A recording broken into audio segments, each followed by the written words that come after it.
കേന്ദ്രമന്ത്രി സുരേഷ് ഗോപിക്കെതിരെ തുറന്നടിച്ച് ബി.ജെ.പി. മുൻ സംസ്ഥാന അധ്യക്ഷൻ സി.കെ. പത്മനാഭൻ.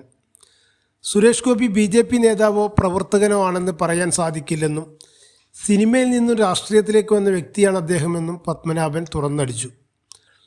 ഭാരത് മാതാ കീ ജയ് എന്ന് വിളിച്ചു നടക്കുന്ന ആളുകളാണ് ബി.ജെ.പി. പ്രവർത്തകർ. പക്ഷേ സുരേഷ് ഗോപി ആകട്ടെ ഇന്ദിരാഗാന്ധിയെ ഭാരത് മാതാവ് എന്നാണ് വിശേഷിപ്പിച്ചത്. ഇത് അംഗീകരിക്കാൻ സംഘപ്രവർത്തകർക്കാകില്ലെന്നും അദ്ദേഹം പറഞ്ഞു. സുരേഷ് ഗോപി ഒരു ബി.ജെ.പി. നേതാവാണെന്ന് പറയാൻ സാധിക്കില്ല, ബി.ജെ.പി. പ്രവർത്തകനാണെന്ന് പറയാനും സാധിക്കില്ല. കാരണം സുരേഷ് ഗോപി വന്ന ഒരു പശ്ചാത്തലം സിനിമാ രംഗത്തു നിന്ന് വന്ന ഒരു വ്യക്തിയാണ് അദ്ദേഹം സിനിമാ രംഗത്ത് നിന്ന് വന്ന ആളാണ്. അപ്പോൾ എനിക്ക് ഒരുപാട് മെസ്സേജ് കേരളത്തിൽ നിന്ന് പുറത്തുനിന്ന് വന്നു. എന്താണ് ഇദ്ദേഹം പറഞ്ഞുകൊണ്ട് നടക്കുന്നത്? നമ്മുടെ ഭാരതത്തിൻ്റെ മാതാവാണ് ഇന്ദിരാഗാന്ധി എന്ന് പറയുന്നത്. അതെങ്ങനെയാണത് നമുക്ക് സ്വീകരിക്കാൻ വേണ്ടി സാധിക്കുക? കണ്ണൂരിലെ കണ്ണൂർ വിഷനോട് പ്രതികരിക്കുകയായിരുന്നു അദ്ദേഹം. സുരേഷ് ഗോപി ഇന്ദിരാഗാന്ധിയെ ഭാരത് മാതാവ് എന്ന് വിളിച്ചതിൽ കുറ്റപ്പെടുത്തുന്നില്ല. കാരണം അദ്ദേഹത്തിന് അത്രയും ചരിത്രബോധമേ ഉള്ളൂ എന്നും സി.കെ. പത്മനാഭൻ പരിഹസിച്ചു. ഇപ്പോൾ എന്തായാലും ഞാൻ ഒരു ഉദാഹരണം പറയും. ഇപ്പോൾ സുരേഷ് ഗോപി പറഞ്ഞു ഇന്ദിരാഗാന്ധിയാണ് ഇന്ത്യയുടെ മാതാവ് എന്ന്. നമ്മൾ ഭാരത് മാതാ കീ ജയ് എന്ന് വിളിച്ച് നടക്കുന്ന ആളുകളാണ്. അപ്പോൾ അദ്ദേഹത്തെ പറഞ്ഞപ്പോൾ അദ്ദേഹത്തെ കുറ്റപ്പെടുത്താൻ ഞാൻ തയ്യാറല്ല. കാരണം അദ്ദേഹത്തിന് അങ്ങനെ പറയാൻ സാധിക്കും. അദ്ദേഹത്തിന് ആ ഒരു ചരിത്രബോധം മാത്രമേ ഉള്ളൂ. അദ്ദേഹം സിനിമാ രംഗത്ത് നിന്നും വന്നയാളാണല്ലോ. അദ്ദേഹം ഇത്തരത്തിൽ പ്രതികരിച്ചപ്പോൾ നിരവധി പേർ തന്നെ വിളിച്ചിരുന്നുവെന്നും ഇതൊക്കെ എങ്ങനെയാണ് അംഗീകരിച്ച് സഹിച്ചു പോകുന്നതെന്നും ചോദിച്ചു. പത്മനാഭൻ തുറന്നു പറയുന്നു.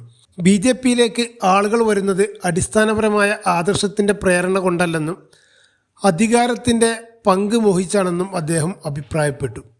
എ.പി. അബ്ദുള്ളക്കുട്ടിയെ പോലുള്ളവർ ബി.ജെ.പിയിലേക്ക് വന്നതുകൊണ്ട് ബി.ജെ.പിക്ക് പ്രത്യേകിച്ച് ഗുണമൊന്നുമില്ലെന്നും അദ്ദേഹത്തിന് മാത്രമാണ് അതിൻ്റെ ഗുണം ലഭിച്ചതെന്നും സി.കെ.പി. തുറന്നടിച്ചു. എ.പി. അബ്ദുള്ളക്കുട്ടിയെ പോലുള്ള നേതാക്കൾ വന്നതുകൊണ്ട് ഏതെങ്കിലും തരത്തിൽ ഗുണമുണ്ടായിട്ടുണ്ടോ? തീർച്ചയായിട്ടും അദ്ദേഹത്തിനുണ്ടായിട്ടുണ്ട്. പാർട്ടിക്ക് ഏതെങ്കിലും തരത്തിൽ? പാർട്ടിയുടേതാണ് ഞാൻ പറഞ്ഞത്. അദ്ദേഹം വന്ന് അദ്ദേഹത്തിനെങ്കിലും ഗുണമുണ്ടായിട്ടുണ്ട്. അത് ഗുണമുണ്ടായിട്ടുണ്ട് അദ്ദേഹത്തിന്. അല്ലാതെ പാർട്ടിക്കല്ല. അധികാര രാഷ്ട്രീയത്തോടുള്ള അഭിനിവേശം കൊണ്ടാണ് പലരും പാർട്ടിയിലേക്ക് വലിഞ്ഞു കയറുന്നത്. ബി.ജെ.പിയിലേക്ക് ഇത്തരത്തിൽ വരുന്ന ആളുകൾക്ക് ബി.ജെ.പിയുടെ അടിസ്ഥാനപരമായ കാര്യങ്ങൾ സന്നിവേശിപ്പിച്ചുകൊണ്ട് പദവി നൽകി കൊണ്ടുവരണം. അല്ലാതെ ഇത്തരക്കാരെ സ്വീകരിക്കുന്നത് തെറ്റായ സന്ദേശമാണ് പാർട്ടിക്ക് നൽകുന്നത്. പാർട്ടിയെ വളർത്തിയെടുക്കാൻ കഷ്ടപ്പെട്ട ആയിരക്കണക്കിന് സാധാരണ പ്രവർത്തകരുണ്ട്. ഇപ്പോഴും വെള്ളം കോരാനും വിറക് വെട്ടാനും വിധിക്കപ്പെട്ടവരാണെന്ന തോന്നൽ അവർക്ക് വരും. അങ്ങനെ വന്നു കഴിയുമ്പോൾ പാർട്ടിയുടെ വേരിനെ ബാധിക്കും.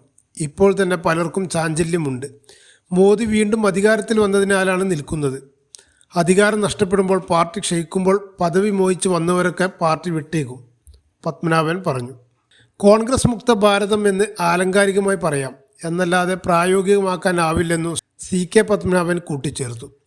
കോൺഗ്രസിൻ്റെ സംസ്കാരം ഒരു പാർട്ടിയിലേക്ക് വന്നാൽ അതിനർത്ഥം കോൺഗ്രസിനെ ഇല്ലാതാക്കാൻ സാധിക്കില്ലെന്നാണെന്നും അദ്ദേഹം പറഞ്ഞു.